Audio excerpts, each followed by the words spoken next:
So hello everyone. Agastya GS academy में आप लोगों का स्वागत है। जैसा कि कल के वीडियो में आपने साइंस टेक का एक टॉपिक विकास सर के माध्यम से आपने देखा होगा कि उन्होंने किस प्रकार से साइंस टेक का एक इम्पोर्टेंट टॉपिक एनर्जी पे उन्होंने डिस्कस किया और ऊर्जा का ये भारत में क्या क्या योगदान रहा, भारत में ऊर्जा को लेकर क्या क्या भारत सरकार के द्वारा और बिहार सरकार के द्वारा क्या क्या परियोजनाएं लेकर आई गई है, इन सारे चीज़ों पर उनके माध्यम से डिस्कस कराया गया था। उसी चीज़ों को आगे के क्लास में हम उनके माध्यम से ही कुछ मॉडल आंसर पे भी हम डिस्कस कराएंगे, जो वो साइंस टेक की बारीकियों से किस प्रकार से आंसर को लिखा जाए और कैसे नंबर उठाया जाए डेटा के आधार पर। इन सारे चीज़ों को आने वाले क्लास के माध्यम से एक मॉडल आंसर के माध्यम से आप लोगों के समक्ष उनका अगला वीडियो भी आएगा। आज के सेशन के माध्यम से जो हम यहाँ पर डिस्कस कराने जा रहे हैं वो आपका एक मॉडल आंसर हम लेके चल रहे हैं, और ये खास तौर पर ये मॉडल आंसर जो है वो पर्सनालिटी बेस्ड क्वेश्चनों से रिलेटेड है। जैसा कि हमने आपको बताया था कि आपके एग्जामिनेशन में जो सिलेबस में मेंशन किया गया है नेहरू, टैगोर और गांधी, इन नेहरू, टैगोर और गांधी की पर्सनालिटी से भी कुछ प्रश्न पूछे जाते हैं और पूछे भी गए हैं आने वाले पिछले कई सालों के एग्जामिनेशन में। उन्हीं सारे चीज़ों को ध्यान में रखते हुए आज हम एक मॉडल आंसर लेकर आ रहे हैं नेहरू कुछ से संबंधित। हमने लास्ट सेशन में नेहरू के दो पक्ष पे हमने डिस्कस कराया था, जैसे नेहरू का समाजवाद और नेहरू का धर्मनिरपेक्षता, और इन दोनों पक्षों से रिलेटेड ही एक हम यहाँ पर मॉडल आंसर लेकर आ रहे हैं जिसमें हम समाजवाद से रिलेटेड एक मॉडल आंसर यहाँ पर डिस्कस करेंगे। तो आज के थंबनेल में आप जैसा कि आप देख रहे होंगे कि नेहरू से रिलेटेड जो मॉडल आंसर है, इस मॉडल आंसर पर हम यहाँ पर डिस्कस करेंगे। और ये तमाम जो क्वेश्चन जो पूछे जाते हैं पर्सनालिटी बेस्ड क्वेश्चन, ये आपके 38 नंबर के मार्क्स के होते हैं। तो ऐसे में 38 नंबर के मार्क्स को हम किस प्रकार से लिखें ताकि हमारा 22 से 26 में जो माना जाता है ये नंबर आए, इस पे हमें आज डिस्कस करेंगे, ठीक है ना। हमने कुछ क्लास के माध्यम से हमने कुछ आपको वीडियो के माध्यम से हमने आपको डिस्कस कराया था कि प्रश्नों में परिचय कैसे लिखा जाए, मेन बॉडी क्या होता है, निष्कर्ष कैसा लिखा जाए। इन सारे चीज़ों पर हमने पिछले वीडियो में, कई सारे वीडियो में हमने उसको दिखाया, आपको अपलोड किया है यूट्यूब के माध्यम से, आप उसको देख सकते हैं। उसमें सारे एक एक छोटे छोटे पॉइंट को लेकर हमने डिस्कस किया है। इन सबको मिलाकर एक हम मॉडल आंसर यहाँ पर लेकर आए हैं और उन्हीं सारे चीज़ों पर डिस्कस करेंगे कि इंट्रोडक्शन किस प्रकार से होना चाहिए इस क्वेश्चन में, मेन बॉडी क्या होता है और मेन बॉडी की पहचान कैसे करें और क्या क्या कंटेंट लिखना चाहिए और निष्कर्ष क्या होना चाहिए। इन सारे चीज़ों पर आज के वीडियो के माध्यम से डिस्कस करेंगे। तो मॉडल आंसर के माध्यम से जो मॉडल आंसर आज हम प्रस्तुत करने जा रहे हैं वह है आपका नेहरू, और नेहरू से संबंधित जो मॉडल आंसर है वो मॉडल आंसर जो आपका निकल कर आ रहा है, ये आपका मॉडल आंसर है। एक क्वेश्चन है, ये क्वेश्चन नेहरू से रिलेटेड है और इस क्वेश्चन पे ही हम अभी डिस्कस कराएंगे कि ये क्वेश्चन का किस प्रकार आंसर फॉर्मेटिंग करना चाहिए और क्या क्या कंटेंट होना चाहिए। पहले तो क्वेश्चन को समझने का प्रयास करेंगे कि ये क्वेश्चन में क्या डिमांड है। क्वेश्चन बेसिकली पूछा जा रहा है कि नेहरू के समाजवाद के स्वरूप पर प्रकाश डाले और नेहरू के समाजवाद में गांधी जी के कौन से विचार परिलक्षित होते हैं, ठीक है ना। तो ये आपका एक लॉन्ग क्वेश्चन के श्रेणी में आने की संभावना है और इस लॉन्ग क्वेश्चन को कैसे डील करें सबसे पहले तो हम इस पे डिस्कस करेंगे। यानी ये लॉन्ग क्वेश्चन आपका 38 नंबर का है और इस क्वेश्चन में अगर हम देखें तो इस क्वेश्चन में जो डिमांड जो है इस क्वेश्चन का, इसका पहले हम आंसर फॉर्मेटिंग भी करके आपको बताएंगे और फिर जाकर उस पर हर कंटेंट पे भी हम आएंगे कि क्या क्या हमें लिखना चाहिए, किस प्रकार से हमें इसका आंसर तैयार करना चाहिए। तो सबसे पहले तो इस आंसर का, इस क्वेश्चन का फॉर्मेटिंग करते हैं कि क्वेश्चन में डिमांड क्या क्या है। तो सबसे पहले अगर देखें तो इस क्वेश्चन में एक जो डिमांड है वो डिमांड तो आपको यहाँ से निकल कर आता है, नेहरू के समाजवाद के स्वरूप। यानी जो अब आपका आंसर जो तैयार होगा उसमें एक पक्ष तो आपको ये लिखना जरूरी है, नेहरू का समाजवाद। नेहरू का समाजवाद पे तो आपको चर्चा करना ही पड़ेगा। और दूसरा जो क्वेश्चन का जो पार्ट निकल कर आ रहा है कि नेहरू के समाजवाद में गांधी जी के कौन से विचार परिलक्षित होते हैं। यानी कि अगर दूसरा अगर देखें तो ये क्वेश्चन का डिमांड है कि गांधीवादी विचार नेहरू के समाजवादी विचार से मिलते जुलते हैं या नहीं हैं, ये हमें सबसे पहले डिस्कस करना होगा। तो ये क्वेश्चन का एक मेन बॉडी है। ये क्वेश्चन के मेन बॉडी को ही हमें विभिन्न विभिन्न कंटेंट के माध्यम से इसको फिल करना है और तब जाकर ये आंसर जो है वो कंप्लीट होगा। तो इस क्वेश्चन का अगर हम फॉर्मेटिंग देखें तो इस क्वेश्चन का फॉर्मेटिंग बेसिकली इस प्रकार से निकल कर आता है। जैसे ये आंसर का ये 38 नंबर के क्वेश्चन का फॉर्मेटिंग है, जिसमें फॉर्मेटिंग में आप लिख सकते हैं सबसे पहला जो आंसर का जो पहला पार्ट निकल कर आता है वो है आपका इंट्रोडक्शन। हमने आपको इंट्रोडक्शन को लेकर एक वीडियो भी बनाया है, आप उस वीडियो में भी जाकर देख सकते हैं कि लॉन्ग क्वेश्चन का इंट्रोडक्शन कितने वर्डों में होना चाहिए और शॉर्ट क्वेश्चन का इंट्रोडक्शन यानी 8-8 नंबर वाले प्रश्नों में इंट्रोडक्शन कितने वर्डों का होना चाहिए। ये सारे वीडियो जो है वो हमने पिछले कई वीडियो में हमने डिस्कस कराया है। तो इसमें एक पार्ट जो है वो आपका वीडियो एक पार्ट जो है वो आपका इंट्रोडक्शन का निकल कर आता है। चूँकि हमने बताया था कि ये 38 मार्क्स का है, तो आपका वर्ड लेंथ भी आपका तय होना चाहिए कि इस क्वेश्चन का वर्ड लिमिट जो है वो हमारा तकरीबन 380 से 450 शब्दों में ही ये मेरा आंसर होना चाहिए। और ये 380 450 के बीच में ही ये सारा कंटेंट, ये सारा भाग 1 भाग 2 जो है ये सारा वर्ड लिमिट इसी में होना चाहिए, इसी में। इसलिए ये ध्यान रखिएगा। देखिए दो चीज़ पे आपको सबसे ज़्यादा ध्यान में रखना है, नोट्स और आंसर राइटिंग दोनों में काफ़ी अंतर होता है। नोट्स जो होता है वो किसी भी सब्जेक्ट के किसी भी टॉपिक की एक तरह से पूर्ण जानकारी होता है, और आंसर राइटिंग उसी नोट्स से आप अपना प्रेजेंटेशन किस प्रकार से दे रहे हैं ये आपको ध्यान में रखना है। तो ऐसा कोई ज़रूरी नहीं है कि आप हर कंटेंट को आप अपने आंसर में लिखें, ये कोई ज़रूरत नहीं है। हमें हमारा जो आंसर बनना चाहिए वो वर्ड लिमिट के माध्यम से ही बनना चाहिए। तो हमने तो सबसे पहले आपको वर्ड लिमिट बताया कि आपका वर्ड लिमिट का जो रेंज है वो 400 550 400 450 वर्डों में होना चाहिए, और 400 450 वर्डों में इंट्रोडक्शन का भी पार्ट होना चाहिए, मेन बॉडी का भी पार्ट होना चाहिए और कंक्लूजन का भी पार्ट होना चाहिए। अब इस फॉर्मेटिंग में अगर आप देखें तो ये जो भाग 1 और भाग 2 जो है यही आपका मेन बॉडी है। ये जो आपका मेन बॉडी अगर देखें तो ये आपका मेन बॉडी है, यानी आंसर का डायमेंशन इसी से रिलेटेड होना चाहिए, इस मेन बॉडी से रिलेटेड, ठीक है ना। तो सबसे पहले तो ये आप अपना आंसर का ये समझ लीजिए कि ये मेरा भाग 1 और भाग 2 जो है वो आंसर का मेन बॉडी है। ये आपका इंट्रोडक्शन का पार्ट हो गया जो हम लिखा हुआ अभी है, इंट्रोडक्शन का पार्ट हो गया, ये मेन बॉडी का पार्ट हो गया, और ये आप देख रहे होंगे कंक्लूजन का पार्ट है। यानी कि ये तीनों अगर देखें, ठीक है, ये तीनों अगर देखें तो ये तीनों का वर्ड लिमिट यानी इंट्रोडक्शन, मेन बॉडी और कंक्लूजन, ये तीनों का वर्ड लिमिट हमारा कितने शब्दों में होना चाहिए? तकरीबन 400 से 450 के बीच में। इसमें 10-20 शब्द उतार चढ़ाव हो भी सकते हैं, ऐसा कोई ज़रूरी नहीं है कि आपके पास कंटेंट अगर 400 शब्दों का नहीं है तो 350 शब्द भी चल सकता है, 375 शब्द भी चल सकता है।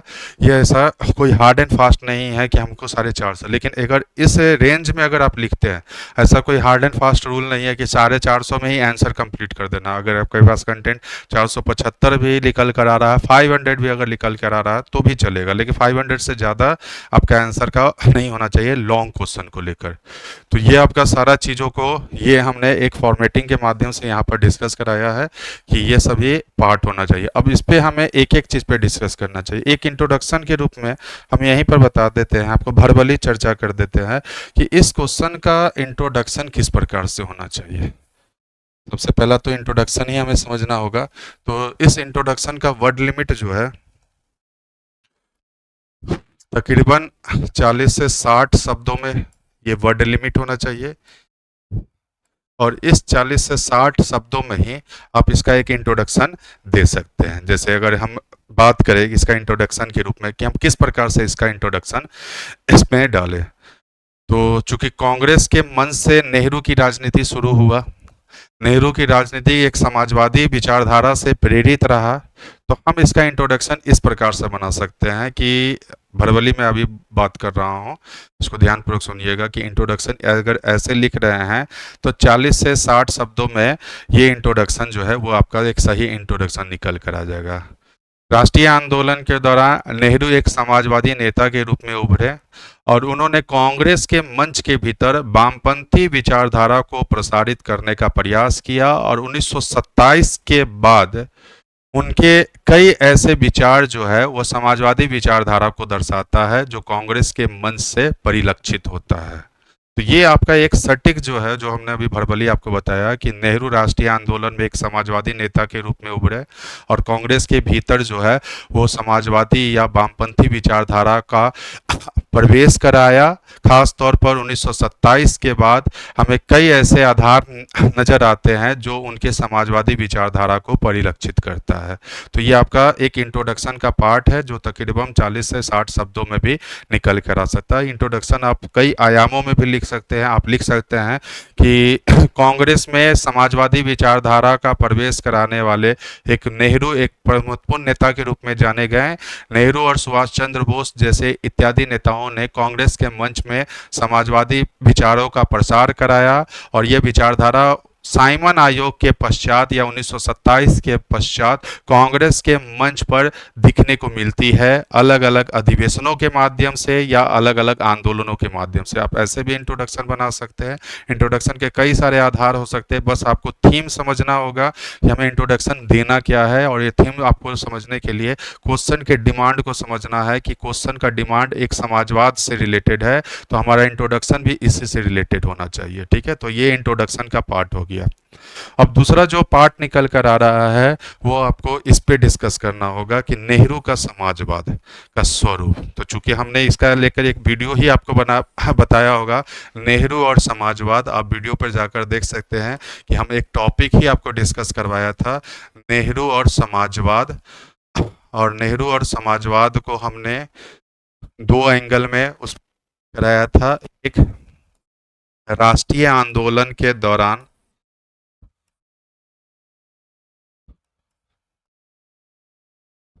समाजवादी विचारधारा, एक हमने इस पर डिस्कस कराया था, और एक हमने बताया था स्वतंत्रता पश्चात। स्वतंत्रता पश्चात नेहरू का समाजवाद, ये हमने लास्ट वीडियो में डिस्कस करा दिया है, आप उस वीडियो को जाकर देख सकते हैं। अब यहाँ ये मुद्दा उभर कर आता है कि भाग 2 में हम कौन सा पॉइंट को लिखे, क्या दोनों को लिखे, क्योंकि क्वेश्चन तो ऐसा पूछा नहीं जा रहा है कि राष्ट्रीय आंदोलन या समाजवादी या स्वतंत्रता पश्चात। क्वेश्चन अगर आप देख रहे हैं तो क्वेश्चन में आपका क्या दिया हुआ है कि नेहरू के समाजवाद के स्वरूप पर प्रकाश डाले, नेहरू के समाजवाद में गांधी जी के कौन से विचार परिलक्षित होते हैं, इस प्रकार से क्वेश्चन पूछा गया है। तो इस क्वेश्चन का अगर हम बोलें तो नेहरू का समाजवाद का दो डायमेंशन निकल कर आता है।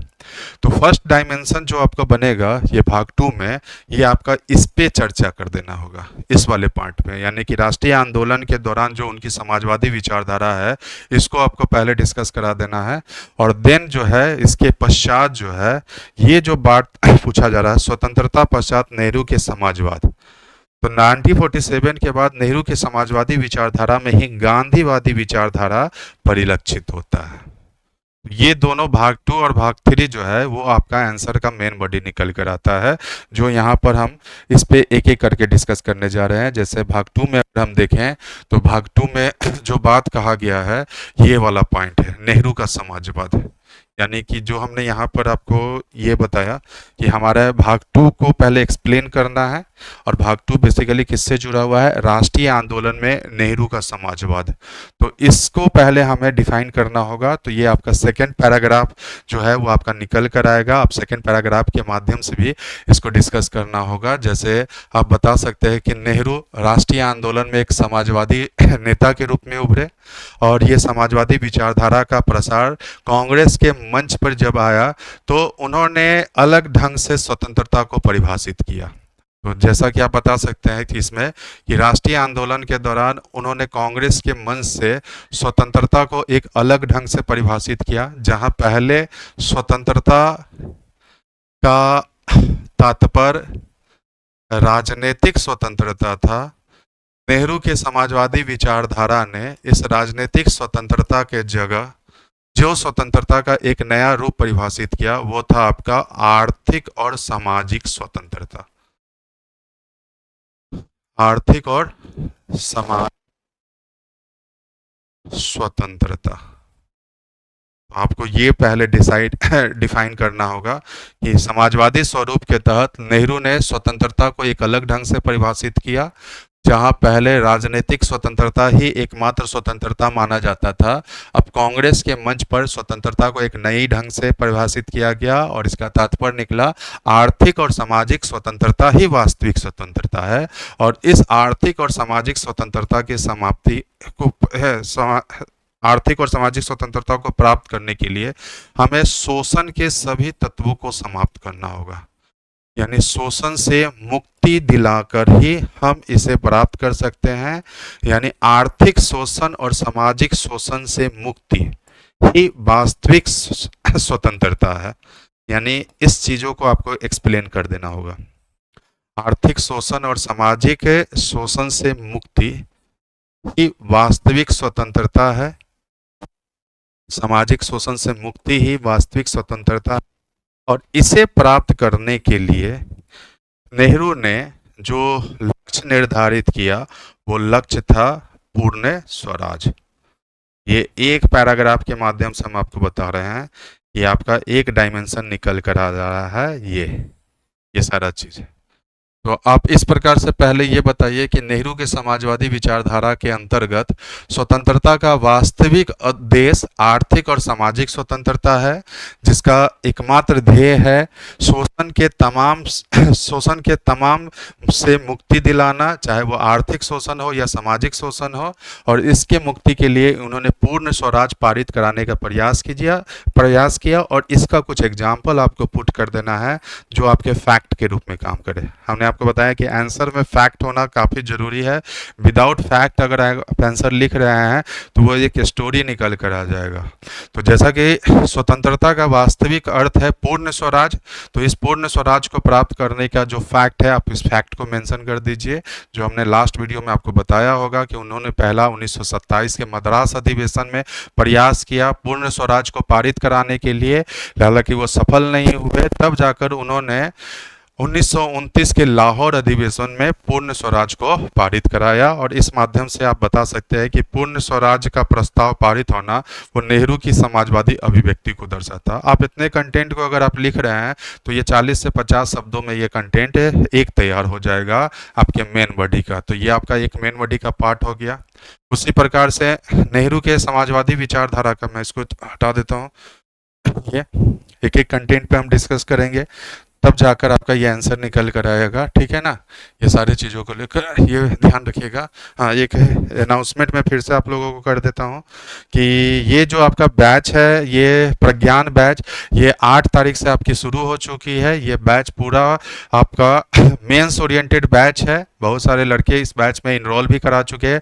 कल से आपकी क्लासेस भी खुद शुरू हो चुकी है। 8 अक्टूबर से ये क्लासेस साइंस एंड टेक्नोलॉजी की क्लासेस शुरू हो चुकी है, जिसमें विकास सर साइंस एंड टेक्नोलॉजी के कई सारे आयाम को थ्योरेटिकली पार्ट और मॉडल आंसर के माध्यम से भी डिस्कस कराएंगे।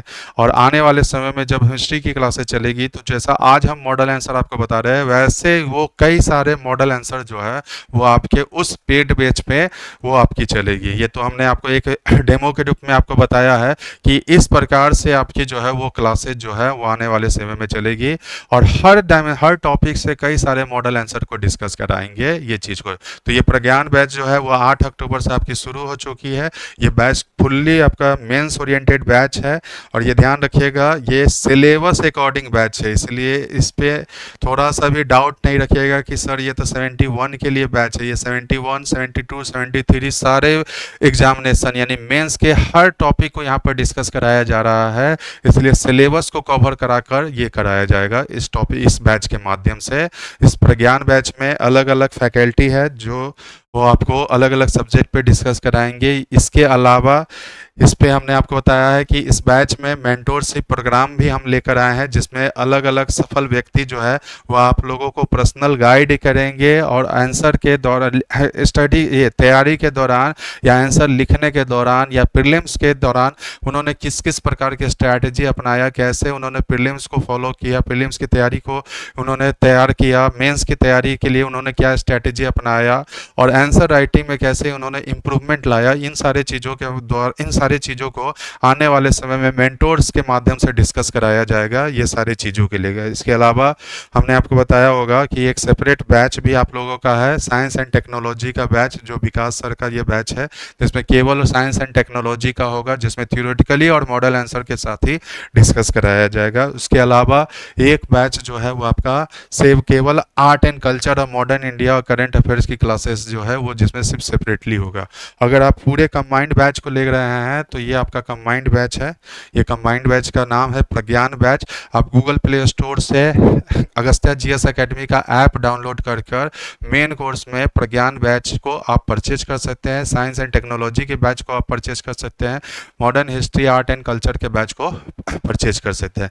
तो ये एक अनाउंसमेंट था जो हमने यहाँ पर डिस्कस कराया है। फिलहाल अभी मैं चलता हूँ, जो अभी हमने आपको यहाँ पर डिस्कस कराया है एक पक्ष पे ये समझिएगा कि हमने जैसे स्वतंत्रता को परिभाषित किया कि किस प्रकार से इन्होंने स्वतंत्रता को एक अलग ढंग से इन्होंने परिभाषित किया, उसी प्रकार से दूसरा मुद्दा इसमें निकल कर आता है कि नेहरू की समाजवादी विचारधारा में वर्गीय मुद्दा के संदर्भ में इनका ये पॉइंट जरूर ध्यान में रखिएगा कि राष्ट्रीय आंदोलन के दौरान इन्होंने जो वर्गीय मुद्दा प्रस्तुत किया वो एक उग्रवादी अभिव्यक्ति को दर्शाता है, और ऐसे वर्गीय मुद्दा को लेकर इन्होंने खास तौर पर कृषक, श्रमिक जैसे वर्गीय मुद्दा का प्रस्तुतिकरण किया, और कांग्रेस के विभिन्न विभिन्न अधिवेशनों को लेकर उन्होंने इस मुद्दा को उठाया। अब यहाँ भी फैक्ट आपको डालना होगा, तो ये फैक्ट आपका एग्जाम्पल के रूप में निकल कर आएगा। तो एग्जाम्पल के रूप में ये फैक्ट को मेंशन कीजिए कि वर्गीय मुद्दा के संदर्भ में इनका उग्रवादी दृष्टिकोण, खासतौर पर कृषक और श्रमिक जो मुद्दा जो है ये वर्गीय मुद्दा को दर्शाता है, जो नेहरू की समाजवादी अभिव्यक्ति था। और इसके एग्जाम्पल के रूप में डालिए कि 1936 के लखनऊ अधिवेशन में कृषक मुद्दा का प्रस्तुतिकरण करना ये इनकी समाजवादी अभिव्यक्ति को दर्शाता है। 1937 के फैजपुर अधिवेशन में श्रमिक मुद्दा का प्रस्तुतिकरण इनकी समाजवादी अभिव्यक्ति को दर्शाता है। तो फैजपुर और लखनऊ अधिवेशन, जिसकी अध्यक्षता भी आपको पता होगा कि नेहरू के द्वारा ही किया गया है, उस अधिवेशन के द्वारा इन्होंने वर्गीय मुद्दा को उठाया, ये आपका आधार निकल कर आता है। तो ये एक पक्ष आपका निकल कर आएगा, ये आपको मेंशन करना होगा। देन इसके पश्चात जो है समाजवादी स्वरूप का एक और रूप था, नेहरू ने मूल अधिकार और आर्थिक कार्यक्रम का प्रस्तुतिकरण किया। मूल अधिकार और आर्थिक कार्यक्रम, अब इसको भी आपको आंसर में लिखना होगा कि नेहरू के द्वारा मूल अधिकार को पारित कराना, आर्थिक कार्यक्रमों का प्रस्तुतिकरण करना, ये इनकी समाजवादी अभिव्यक्ति को दर्शाता है। और ये जो है ये दोनों चीज़ों को उन्होंने कब पारित कराया, तो 1931 के कराची सत्र। तो आपको यहाँ पर मेंशन करना होगा कि 1937-31 के कराची सत्र के दौरान उन्होंने मूल अधिकार और 20 सूत्रीय कार्यक्रमों का प्रस्तुतिकरण कर वो समाजवादी अभिव्यक्ति को दर्शाए। तो ये पॉइंट भी अगर आप लिख रहे हैं तो ये भी आपका निकल कर आता है कि नेहरू के समाजवाद को लेकर, ठीक है। ये भी हम आपको वीडियो में आपको बताया है पूर्ण तौर पे डिटेल में। ये तो मॉडल आंसर है, तो इससे मॉडल आंसर के हिसाब से हम शॉर्ट में डिस्कस कर रहे हैं। आपको वीडियो देखना होगा तो आप नेहरू के समाजवाद वाला वीडियो पे जाकर आप पूरे डिटेल में इसको डिस्कस कर सकते हैं। उसी प्रकार से सहभागिता का दृष्टिकोण भी नेहरू की समाजवादी अभिव्यक्ति का एक रूप था, और यह सहभागिता का दृष्टिकोण जो है ये 1939 के त्रिपुरी सत्र में पारित कराकर यह पूर्ण स्वराज की अभिव्यक्ति को दर्शाए। सहभागिता यानी इनका मानना था कि पूर्ण स्वराज तभी प्राप्त हो सकता है जब तक सहभागिता का दृष्टिकोण ना हो, और इस पूर्ण स्वराज के लक्ष्य को प्राप्त करने के लिए 1939 के त्रिपुरी अधिवेशन, जिसकी अध्यक्षता सुभाष चंद्र बोस कर रहे थे, उस अधिवेशन के दौरान सहभागिता का प्रस्ताव पारित कराकर उन्होंने देसी रियासत के आंदोलनों में हिस्सा भी लिया। प्रजामंडल आंदोलन इस संदर्भ में उदाहरण प्रस्तुत करता है। तो ये आपका जो हमने पॉइंट बताया, ये आपका ये वाला भाग 2 वाला पॉइंट निकल कर आता है, जो नेहरू के समाजवादी स्वरूप को दर्शाता है। उसी प्रकार से क्वेश्चन का एक डायमेंशन ये भी है कि नेहरू के समाजवाद में गांधी जी के कौन से विचार परिलक्षित होते हैं। अब ये जो पॉइंट क्वेश्चन में पूछा जा रहा है, ये आपको राष्ट्रीय आंदोलन के पश्चात यानी स्वतंत्रता के पश्चात नेहरू के विचारधारा में जो था उस पे आपको उसका उल्लेख करना पड़ेगा। यानी कि ये तीसरा भाग यानी तीसरा भाग बोलिए, तीसरा पैराग्राफ बोलिए, पॉइंट बोलिए, ये सारे चीज़ों में नेक्स्ट पॉइंट में आप इसके बारे में आपको मेंशन करना होगा। और ये मेंशन अगर आप कर रहे हैं तो ये 1947 के पश्चात जो है वो 1947 के पश्चात जो है ये इनका आधार निकल कर आता है, यानी स्वतंत्रता पश्चात इनके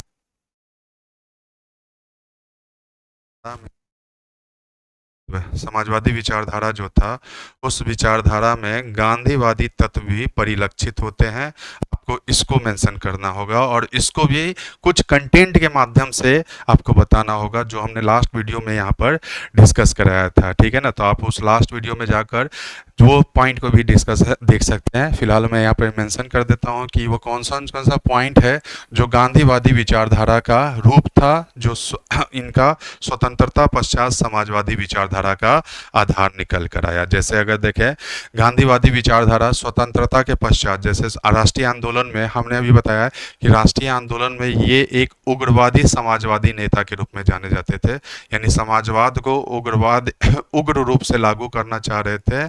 अब इसके जगह पर जो 1947 के पश्चात जो ये स्वरूप में परिवर्तन आया वो था प्रजातांत्रिक समाजवाद। तो ये जो प्रजातांत्रिक समाजवाद का रूप है ये गांधीवादी विचारधारा का एक रूप दिखता है, यानी स्वतंत्रता पश्चात उन्होंने प्रजातांत्रिक समाजवाद को बढ़ावा देने का प्रयास किया और ये प्रजातांत्रिक समाजवाद गांधीवादी विचारधारा से प्रेरित रहा।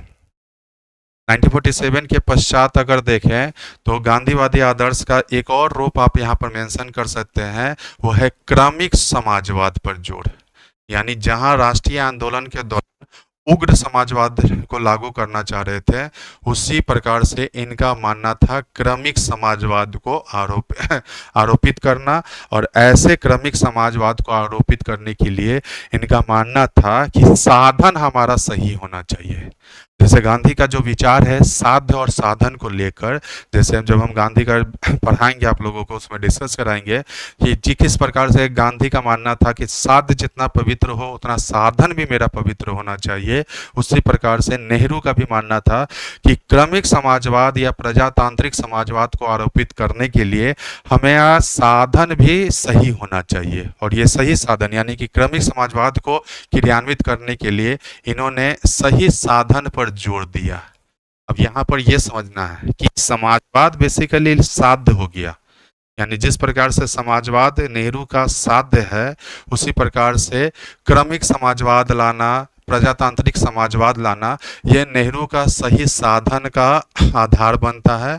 अब ये सही साधन के लिए इनका मानना था कि समाजवादी रूपांतरण जो है वो बगैर हिंसा के होना चाहिए, यानी बिना हिंसा के आधार पर होना चाहिए। समाजवादी रूपांतरण जो है वो सहमति के आधार पर होना। तो हिंसा के स्थान पर अहिंसा का रूप लेना, सहमति के आधार पर होना, ये सभी विचार जो है वो गांधीवादी विचारधारा से नेहरू प्रभावित थे। और स्वतंत्रता के पश्चात उन्होंने इस प्रकार से समाजवादी विचारधारा को लाने का प्रयास किया, यानी कि उन्होंने समाजवादी भारत के निर्माण में हिंसा का कोई स्थान नहीं दिया। ये आपको पॉइंट को मेंशन करना होगा। उन्होंने समाजवादी समाज के निर्माण के लिए शांतिपूर्ण और अहिंसा का साधन का इस्तेमाल किया। ये पॉइंट आपको मेंशन करना होगा जो उनके गांधीवादी विचारधारा को दर्शाता है। तो ये सभी पॉइंट को अगर आप लिखते हैं तो नेहरू के समाजवादी विचारधारा में गांधीवादी तत्व का अवधारण मिलता है। नेहरू के समाजवादी विचारधारा में गांधीवादी तत्व का एक और उदाहरण का आप मेंशन कर सकते हैं और वो है कि नेहरू स्वतंत्रता के पश्चात सामाजिक न्याय पर जोर दिए और ये सामाजिक न्याय भी गांधीवादी विचारधारा को दर्शाता है। तो ये पॉइंट को भी आप मेंशन कर रहे हैं तो ये नेहरू के इसके आधार पर निकल कर आता है। फिर उसके पश्चात आप एक और पॉइंट को इसको मेंशन कर सकते हैं कि अवसर की समानता पर जोर देना भी गांधीवादी विचारधारा का आधार निकल कर आता है। आप इसको भी मेंशन कर सकते हैं कि अवसर के समानता पर जोर देना भी गांधीवादी विचारधारा का एक रूप था जो गांधीवादी दृष्टिकोण का आधार था। तो इस प्रकार से ये आपका तीसरा भाग निकल कर आ जाता है। तो ये तीनों भाग को अगर मिला दे रहे हैं, यानी भाग 1, भाग 2, भाग 3, तब जाकर ये आपका आंसर जो है वो कंप्लीट हो जाएगा, जिसमें नेहरू के समाजवाद और नेहरू के समाजवादी विचारधारा में गांधीवादी विचार या गांधीवादी तत्व किस प्रकार से परिलक्षित होता है, ये आपको दिख रहा है। अब लास्ट जो भाग आपका जो बन रहा है वो है आपका निष्कर्ष। और निष्कर्ष के बारे में हमने आपको हमेशा बताया होगा कि निष्कर्ष जो है वो हमेशा आशावादी होना चाहिए। निष्कर्ष जो है वो आपका मेन बॉडी का निचोड़ होना चाहिए, ये सारे चीज़ों को। तो मेन बॉडी बेसिकली भाग 2 और भाग 3 है, और मेन बॉडी बेसिकली समाजवाद पर डिस्कस करना है। इन सारे पॉइंटों को निकाल कर आप इसका निष्कर्ष निकाल सकते हैं, तब जाकर ये आपका आंसर जो है वो कंप्लीट हो जाएगा। हमने निष्कर्ष पे भी एक वीडियो बनाया है, आप उस वीडियो पे भी जाकर देख सकते हैं कि कैसे कुछ एग्जांपल के साथ हमने उसमें बताया था कि कैसे निष्कर्ष आप लिख सकते हैं। फिलहाल इस क्वेश्चन का अगर हमें निष्कर्ष अगर देना है, जैसे हमने परिचय को भरबली बताया, तो इस प्रकार से हम निष्कर्ष को भी भरबली बता रहे हैं। निष्कर्ष का भी वर्ड हमने आपको बताया है कि 40 से 60 शब्दों में ही निष्कर्ष लिखा जाना चाहिए। मैं मैक्सिमम मैं आपको बता रहा हूँ, 25-30 शब्द भी होगा तो भी चलेगा। तो निष्कर्ष हमने जैसे बताया कि मेन बॉडी का निचोड़ होना चाहिए, आपके उत्तर का सारांश होना चाहिए और आशावादी होना चाहिए। तो इस क्वेश्चन का अगर हमें निष्कर्ष लिखना होगा तो हम इस प्रकार से बोल सकते हैं कि इस प्रकार नेहरू राष्ट्रीय आंदोलन के दौरान समाजवाद को रूपांतरित करने का प्रयास किए, और स्वतंत्रता के पश्चात देश के जब प्रथम प्रधानमंत्री बने तो उन्होंने क्रमिक समाजवाद और समाजवादी रूपांतरण के साथ शोषण के सभी तत्वों की समाप्ति करने का प्रयास किया। स्वतंत्रता के पश्चात उनका हदबंदी कानून लाना, जमींदारी उन्मूलन लाना, ये उनकी समाजवादी अभिव्यक्ति को दर्शाता है। भूमि सुधार कार्यक्रम लाना, ये उनकी समाजवादी अभिव्यक्ति का रूप था, जो एक सही साधन के आधार पर उन्होंने क्रियान्वित किया। तो ये आप अगर लिख रहे हैं तो ये आपका एक ऑप्टिमिस्टिक निष्कर्ष निकल कर आता है, ऑप्टिमिस्टिक कंक्लूजन निकल कर आता है, ये सारे चीज़ों को लेकर। ठीक है, तो इस प्रकार से आपका मॉडल आंसर का यहाँ पर यूट्यूब के माध्यम से हम यहाँ पर डिस्कस करा रहे हैं, और हर टॉपिक के बाद जो है ये आपका मॉडल आंसर थ्योरी क्लासेस जो है वो हम यहाँ पर अपलोड करते रहेंगे। उम्मीद करते हैं कि आपको ये सेशन अच्छा लगा होगा, और इस प्रकार से मॉडल आंसर और जो थ्योरेटिकल पार्ट है वो हर सब्जेक्ट का होगा, चाहे वो पॉलिटी का सेगमेंट हो, चाहे वो ज्योग्राफी और इंडियन इकोनॉमी का सेगमेंट हो, चाहे वो साइंस एंड टेक्नोलॉजी का सेगमेंट हो और हिस्ट्री का सेगमेंट हो। वो सारे चीज़ों का थ्योरेटिकली और मॉडल आंसर के बाद इसको डिस्कस कराया जाएगा। और हमने जो ये अभी आपको अनाउंस किया है, ये बैच जो है आपका, ये बैच, इस बैच में तो पूर्ण तौर पर यही चलेगा, ये जिसमें आंसर राइटिंग और थ्योरेटिकली एस्पेक्ट, मॉडल आंसर, इन सारी चीज़ों पर डिस्कस कराया जाएगा। तो जिन लोगों ने ये बैच परचेज नहीं किया है वो अगस्त्य जीएस एकेडमी में जाकर इस बैच को परचेज कर सकते हैं। ये प्रज्ञान बैच है। गूगल प्ले स्टोर पर आप अगस्त्य जीएस एकेडमी का ऐप डाउनलोड कर रजिस्टर्ड कर उसमें मेन कोर्स में जाकर प्रज्ञान, साइंस टेक आप अपने अनुसार बैच ले सकते हैं। अगर सिविल आपको साइंस टेक पढ़ना है तो साइंस टेक के बैच को खरीद सकते हैं। अगर आप पूरा GS1 और GS2 को अगर पढ़ना चाहते हैं कॉन्सेप्ट और आंसर राइटिंग के साथ साथ, तो ये प्रज्ञान बैच को खरीद सकते हैं।